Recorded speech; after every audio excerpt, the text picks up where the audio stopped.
Мынакей, бизнес бұл жашоо сыяктуу. Бирде төмөн түшөбүз, бирде жогору чыгабыз. Төмөн түшкөндө колуңарды такыр түшүрбөгүлө. Анткени мына бул жерге жетүүчү күн да келет. Мына ушундай. Кимде кандай суроо бар? Агай, сиз миллионуңуз менен бөлүшпөйсүзбү? Агай, азыркы заманда өзүңдүн бай атының же тааныштарың жок болсо бир нерсеге жетүү кыйын го дейм. Эмнеге антип ойлойсуң? Жашоодо баардыгын кылса болот. Мен бир адамды билем. Анын бала кезинен эле жашоосу жакшы болгон эмес.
Байым, мага кымбат телефон сатып берди, карачы. О, берсең көрөйүн.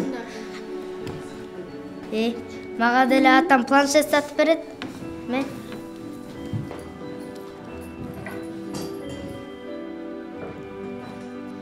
Сене бутуң ишилекпи, сане кыш келлекпи? Зима не будет. Керимчи биздин кошунабыз да, алчы, кечечи. Атасычы биздин үстүн жаныбызга эме мас болуп кетип жатып калыптыр да. Аларды тийип, бат какпыт эле. Эч ким кармаган жок, эртең менен өзү туруп кетип калыптыр. Алкаштар, өлө сасыппы? Айтпады.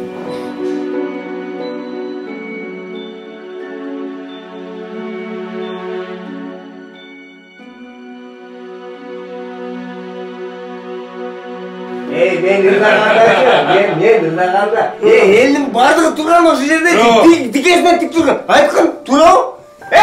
Канат! Канат! Аяша! Канат, комуз ат! Аяш кел!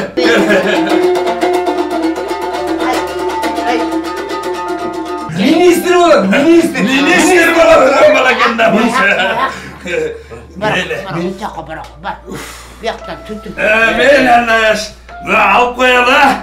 Кана силердин бактыңар үчүн.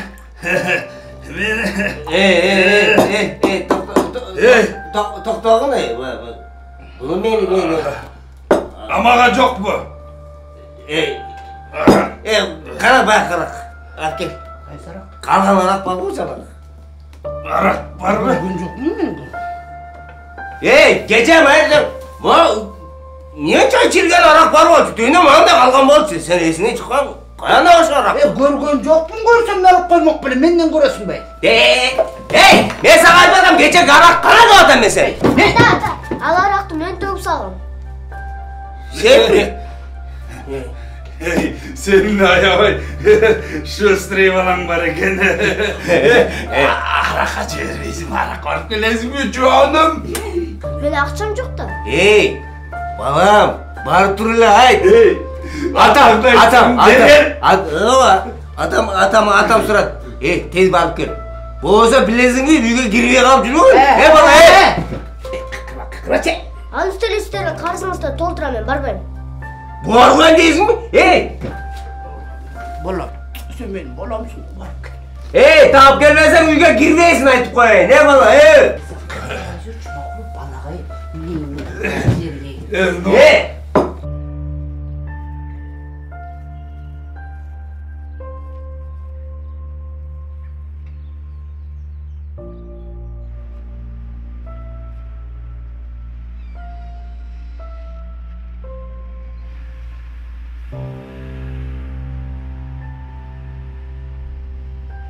Байкалар мо 1000 сомдон ашык үтүк. Onu bir utuk araka anam jegenge birdek uğraştarбы. Пожалуйста.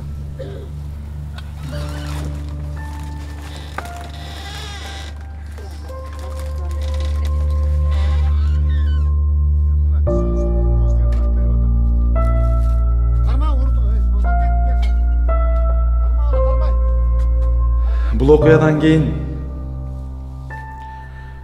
участковый социалдык короо кызматкерлери үйүнө келип, баланын ата-энеси балага шарт түспөгөндүгү үчүн аны интернатка жиберишти. Карасың менден еш. Яңсаға қақма, сатылам.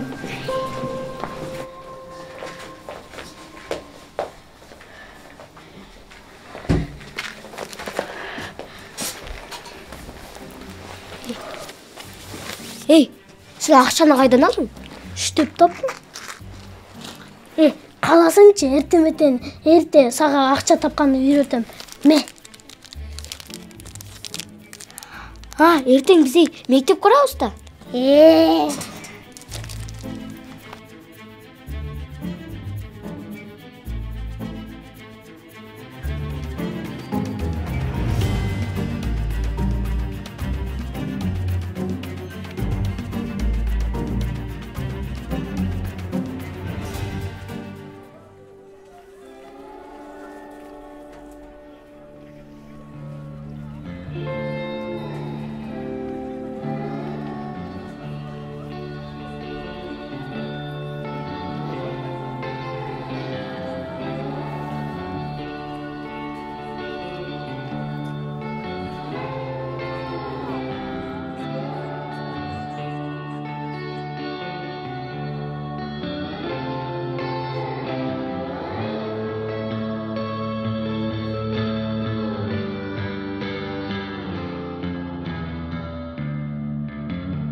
Canlarımız geldi de itma. Attı gelin.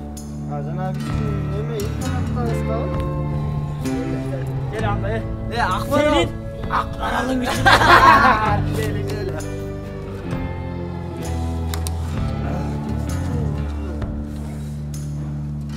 Tabii güzel.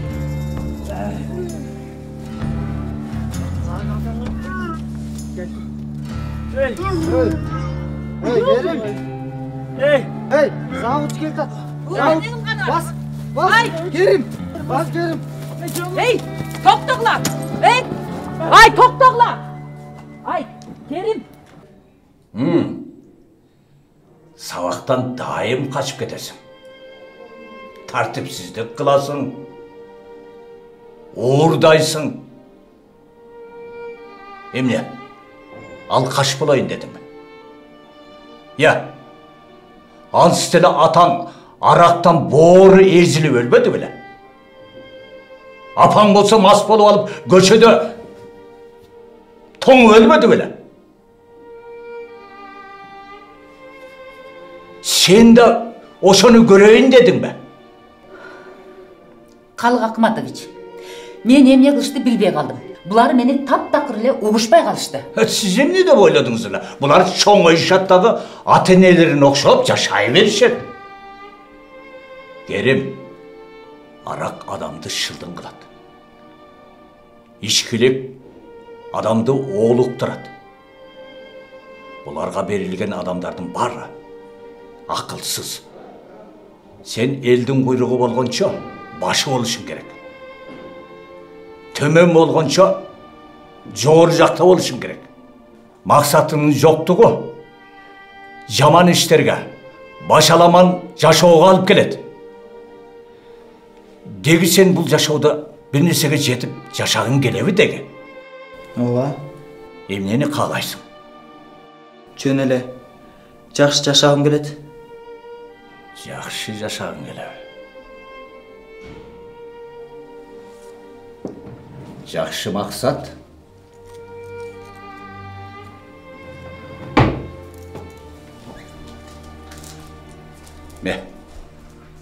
Бұл саға.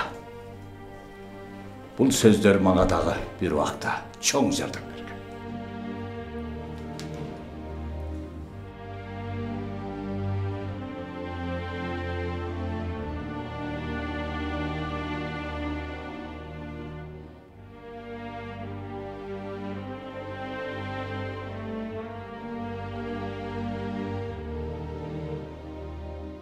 Качан ал балдар үйінен шыққанды, ата-энеси дагы, достору дагы, жумушу да жок болчу.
О Құдай,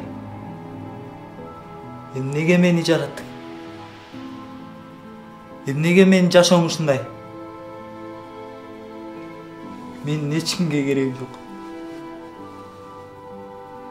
Шада қалса Құдай, сен да мені жек көресің.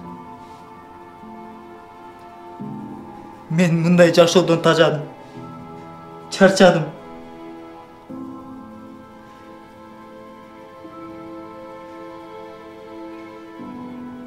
Эмне максатта жашап жатканымды да билбейм. Эмне бир үзүм нанга акча табыш үчүнбү?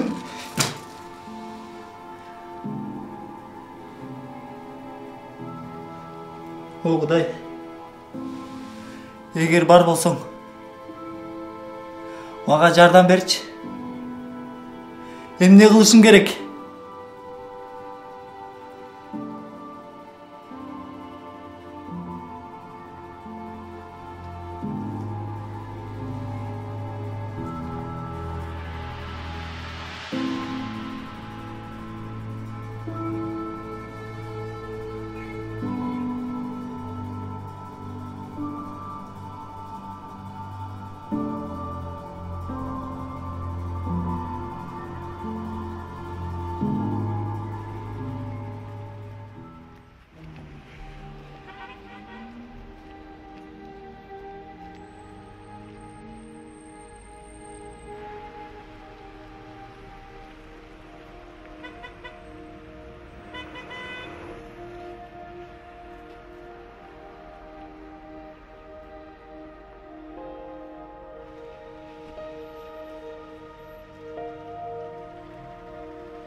Биздин жашообузда көптөгөн кыйынчылыктар бар.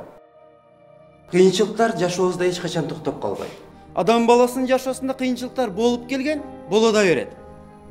Бирок аны жеңсе болот. Эгерде адам затынын ар бир адам өзүнүн алдына бир максат койгон болсо, ал кыйынчылыктарды сөзсүз түрдө жеңүү жолдорун издейт. Ар бир инсан жеңүүчү болгусу келет. Бирок жеңиш үчүн аракет да кылыш керек. Чынбы? Ишениш керек. Алдыга так максат коюшубуз керек. Ага жетишибиз керек. Ага жетүү жолдорун издешибиз керек. Алсыз адам бул жалкоо адам. Алдына эч качан максат койбогон адамды биз жалкоо десек болот. Жалкоо адамдын кыларга бир эле иши бар. Кандай ойлойсуңар? Алма быш, оозума түш. Ооба, кыргыздарда кеп бар, алма быш, оозума түш. Же болсом кыргыздар мурунтан айтып келген. Жалкоо адам бир эле нерсени билет. Ал уктайт, турат, жейт, кайрадан уктайт, турат, жакырчылыгы бат эле келет дейт ошондо. Ошондуктан Кыргызстанда бизде эң сонун мүмкүнчүлүктөр бар. Бизнес жаатында өнүккөнгө, чоңдогон максаттарды койгонго. Акырында айтарым бир нерсе, биз алдыга максаттарды коюшубуз керек. Үйрөнүшүбүз керек. Жетишибиз керек. Жана ошондой эле биз артка кайтпашыбыз керек. Кайраттуу болушубуз керек. Бизнесте дагы бирден бир ушунчалык ийгиликтин бир сыры бул чыдамкайлуу болуу. Бардык нерсеге чыдоо. Адамдар айтып коет, олку солку болгон адам бул шамал сапырган толкундай дейт. Эгерде биздин жашообузда дагы олку солку болсо, биз шамал сапырган толкундай болуп, жээкке келгенде толкун эмне болуп кетет? Жок болуп кетет, кайрадан. Жайылып кетет. Ошондуктан алдыга максат койгула. Жеткиле, окугула, үйрөнгүлө. Бир эле үйрөнүп эле тим болбостон дагы жаңы нерселерди үйрөнгүлө. Аракет жасагыла. Дагы бирден бир бул ушунчалык ар бир адам баласына керек болгон нерсе чыдамдуу болгула. Көбүнчө айтып коебуз, чыда, жалтырак болосуң деп, Ошондой эле анан эң акыркы силерге айтып кете турган нерсем күтө билгиле. Ошентип көп эмгектенгенге туура келди. Азыркы учурда анын ийгиликтүү бизнеси бар. Жана азыр ал бир убактагы өзүндөй болгон балдарга жардам берип жатат. Тим эле Золушка деген жомоктогудай го я. Ооба чындыгында. Бирок ал башынан өткөргөн турмушунун бардыгына ыраазы. Болбосо ал бул ийгиликке жетпейт эле да. Агай, сиз кайдан билесиз? Кантип ушундай тагдырына ыраазы болсун? Жашообузда бардыгыбыз эле жарышта тургандайбыз. Бирок ар кимибиз ар кандай турабыз. Мисалы, бирибиздин ата-энебиз бай, бирөөбүздүн катташыбыз көп. Ал эми бирибиздин эч кимибиз, эч нерсебиз жок. Ошондуктан эң башкысы жарыштын башталышы эмес. Сен кандай гана абалда болбогун, маарага жетүү маанилүү. Менин көзүм жетет. Анын колунан келген иш силердин да колуңардан келет.